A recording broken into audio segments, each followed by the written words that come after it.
Okay. Bismillahirrahmanirrahim. Just checking in. Give me 1 second. Getting things situated. The live should have started. Alright.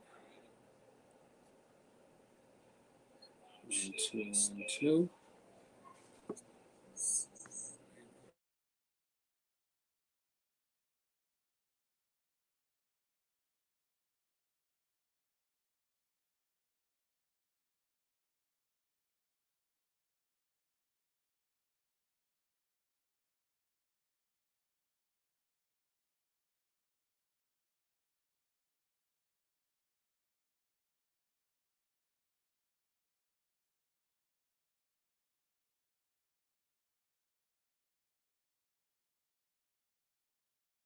Still running live. 1, 2, 1, 2. Checking. On the sound check. Checking things out.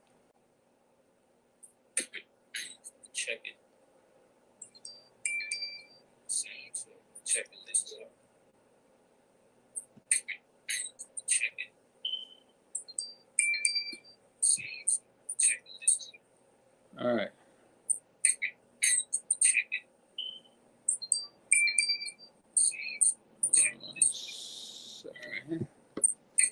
All right. This class should be relatively short, inshallah. And everything that we're talking about today, before we get started, first let me start. Bismillahirrahmanirrahim.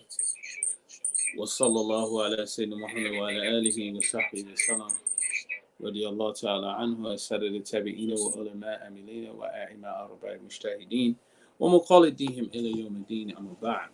Assalamu alaikum wa rahmatullahi ta'ala wa barakatuh. Alhamdulillah. So we'll continue the next segment of Umdat'l Bayaan, and we finished discussing the conditions in prayer.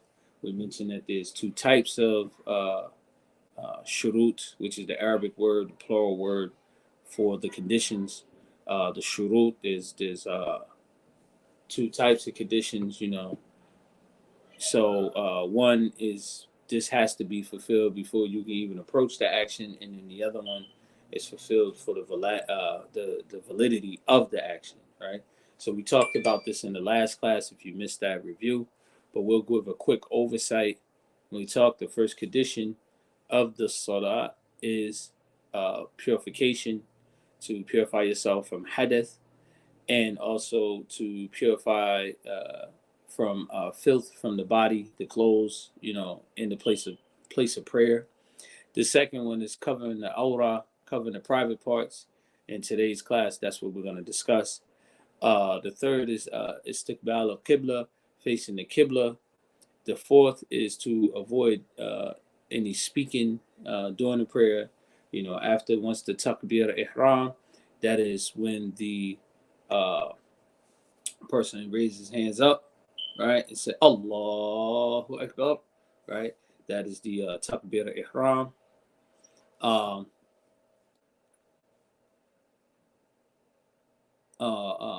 Avoiding the speaking. So speaking after that will invalidate to the prayer if it's not pertaining to the prayer, right? And we'll go into it maybe later on, some of the things that during the prayer that's acceptable, to say. Number 5 is avoiding frequent unnecessary movement, where a person is constantly, moving throughout the salah, where the salah isn't viewed as being prayed, right? These things play a part. Now, so we discussed those issues. So this class, I said it's not going to be a real lengthy class. It's going to be rather short. We want to discuss the awrah, right? The awrah, what is considered the private parts. Now, a lot of people are under the conception about the practice of the Maliki school that the awrah, we don't approach the awrah in the same way. When a woman goes out of the home, outside of her home in front of strange men, she is to the entire bodies to be covered, right? Uh, but because of when you see these some of these discussions in the books of fiqh, some of the smaller texts, a lot of people will take that with the same approach and understanding that other madhahibs use, and saying that, oh, okay, this is the aura, and this is what also cannot be seen. I mean, this is also what can be displayed outside of home. No, the woman is supposed to be covered. Like I said, there's some discussions, like I believe it's called Yad, either Qadi Yad or Sidi Ahmed Zuruk, where he mentions that in the time of fitna, if there's a lot of fitna, a woman must cover herself. But it is, tell me a time when it's not fitna, with the mixing of men and women and things of that nature. So to minimize fitna, you know, the first hijab for women is in the home. Is the house in itself. It protects you from the eyes of men. Unless you're doing like people do today, with the whole, how people do today with social media, where women are uncovered, naked in their homes, and they're displaying themselves on video, recording themselves and things of that nature. But the home, ideally, the home is supposed to be a hijab within and of itself. The anything outside of that, the woman is supposed to cover herself, right? Even her face, everything is supposed to be covered. So anyway, so we'll get into this a little bit. So I just wanted to mention that our approach of aura, what is considered aura, what's considered the private part of women, isn't necessarily the same approach that other madhabs or other scholars take. Okay. Like I said, hijab, when one goes outside the home, that's a whole nother story. One within the home, that's a different story, right? So this is definitely within this is places that is discussing, is centered around prayer, because the second condition of the prayer is satara aura, right? Covering of the aura. So the Shaykh, he says the private parts of a man, the slave girl, and a free woman, right? So there's three categories of people that the Shaykh is talking about. Is what lies between the navel and the knees, okay? So this is considered private parts. Anything between the navel and the knees is considered private parts. And when they say free women, this is considered women around other women, okay? Now, that's another discussion. Anyway, so it says the hukam of the free woman, right? The private parts of the free woman, meaning she's not a concubine. She's a free woman. She's not a concubine, right? So it says the private parts of the free woman around what is called the ajnabiyya, right? Ajnabiyya is strange men, meaning men that she can marry, right? They're not mahram to her, okay? These two terms, ajnabiyya, and then you have mahram, okay? The ajnabiyya, a woman around her men that are ajnabiyya, he says, is that the entire body except the face and the palms, hands, right?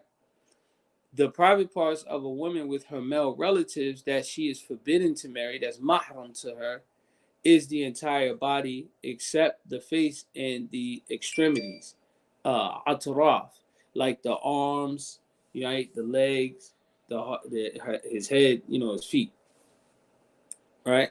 So these things these are the exception to the rule. So I think that this is pretty much self-explanatory. So the hukam of the men around other men and male relatives and the slave girl, what can be seen from the ajnabiyya is the same as what can be seen from a mahram, right? What can be seen by a male mahram is the same as other males. That is the entire body except what lies between the navel and the knees, right? The slave girl, the amma, the slave girl is not required to cover her head, right? it's customary for a free woman to uncover her chest and extremities at certain times. This is the slave girl can uncover her thigh when the place is free of the presence of men. Now the slave girl, most usually slave girls were or not Muslim. All right, they're not Muslim. When they're acquired, they're not Muslim. Islam encourages you to set them free, right? So you set them free. And usually usually they become Muslim, you set them free. Allah Ta'ala always offers you a reward for emancipating, a slave. So it's always encouraged. So, don't let the political climate tie in with, what we're discussing right now. And then he goes on to mention about them. He says, it's the habn for Walid, right? The child's mother and a young girl to cover themselves. And it is obligatory for the free woman who has attained maturity, right? So within the home, but when you're coming to the prayer, everything has to be covered except the hands and face for the women. And the male as well, he has to be covered in the lower half of his body. Right, we was just going over this in a class that I'm in. The lower half of his body, right? It's makruh for him to have form-fitting clothes, right? You know how like a lot of our youth that they pray, today they pray in the form-fitting clothing, or men, don't have like a long enough shirt where it's covering, the crotch area, and they approach the prayer, they pray the prayer, just like that, right? So they should have something covering them as well, just the same way that the women are encouraged as well. So, it's makruh for a man to pray with those form-fitting clothing, that type of clothing that is fitting upon them. But they should, there's other texts, when you study the other texts, it'll get more into detail, like some of the fadail, those things that are virtuous, those virtuous actions. One is to cover the head. We like to pray, without our head covered. We should have our head covered, a scarf. And I'm talking about men particularly. I'm not talking about women. Because the hukam is different. For a woman, everything has to be covered for her except the hands and face. Within the prayer. We don't have that same problem that some of the people will have. Like, should she pray in niqab? Can she pray in niqab? And so on and so forth. Was upon her for salat is that can be exposed to face and hands. For the man, once, like I said, the man should be covered. And it's makruh for him to pray in form-fitting clothing to approach the prayer like that. Now, the other categories of people that's mentioned, you mentioned the mahram. The mahram is your relatives that you cannot marry, right? In Islam, it's permitted that cousins can marry. Despite how you feel about it, it is what Allah Ta'ala says. And, so a cousin is considered mahram, non-mahram. He's considered ajnabi, right? A woman will have to cover in front of him, right? In-laws, brother-in-law, father, a woman can't uncover herself, in that same manner. Brothers, uncles, fathers, meaning grandfather, father, they fall under mahram, uncle, because the brother, the father, he fall under mahram, So, a woman isn't going to walk around topless in front of men or anything, but rather she can expose her extremities, meaning her arms, and her legs. These are permitted for her to expose around. But like I said, once again, this is when she's around her mahram, meaning her mahram, her family members that she cannot marry. So this is who we're talking about. Now, as far as the slave, the amma, it's not customary practice, you know, in the West, but it does, just because we don't practice it doesn't mean it's not permitted, right? So, you know, it's not, but you still have to learn. You know, you still have to learn the basic rulings connected to it. You know, and you know it would help. So the slave girl around, you know, other women, and those around other women, she doesn't have to cover her head. Right? As far as the Walid, because the uh, concubine, the slave girl, in her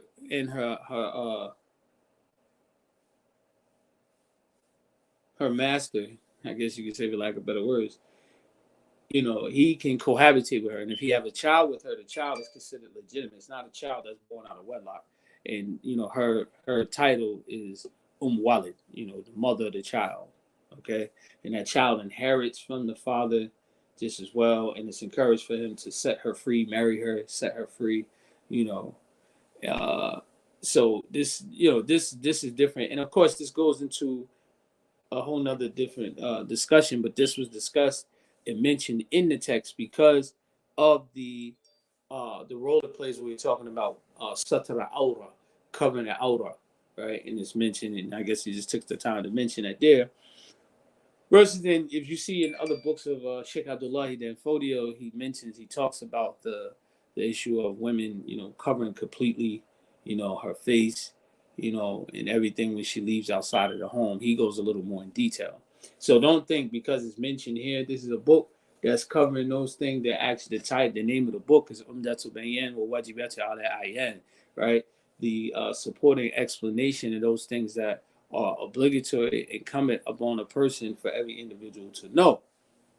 So a lot of the categories he left out is like other books. If you're trying to compare them, you know, like if you're trying to make a comparison to them, he left out some categories such as the fadail, you know, those virtuous acts that make each action more virtuous, you know. So he didn't include that in this particular text. It's not that it'll never get covered, you know.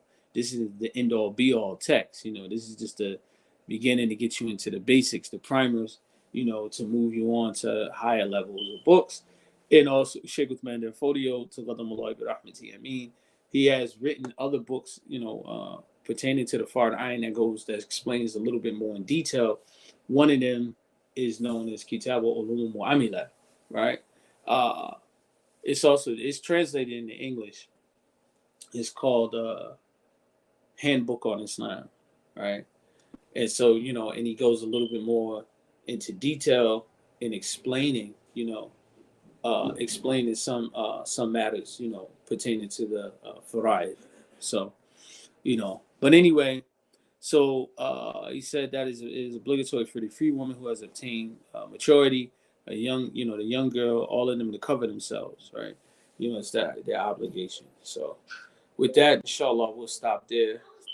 If there's no questions or anything, you know, inshallah, we'll conclude today's class. You know, may Allah subhanahu wa ta'ala reward all of you all for taking your time out to come and learn. You know, the class was rather short, alhamdulillah, but, you know, I believe it was beneficial. So we'll stop there. Next class, we'll be going into the obligations of the prayer, and then we'll talk about the Sunnah, and this is where it starts to, you know, things will start to change and get a little more detailed, you know, and specific. So with that, inshallah, if you have any comments, questions, you know, you can address them directly to me or leave them in the comment box, or so on and so forth. Let's cover it both for Salah and outside of the Salah. Yes, well, because the section that we're dealing with in this particular text is specifically pertaining to the Salah. As far as her outside of the Salah, you know, he doesn't mention it here, but it's mentioned in other books. Outside of the Salah, when the woman is leaving, you know, leaving the home, the woman has to be covered. Her entire body has to be covered. So right here, what we're talking about is just pertaining to the prayer, is what is permitted to be exposed is the face and the hands. Inshallah. Hopefully I answered your question. Barakallahu feekum. Assalamu alaikum wa rahmatullahi ta'ala wa barakatuh.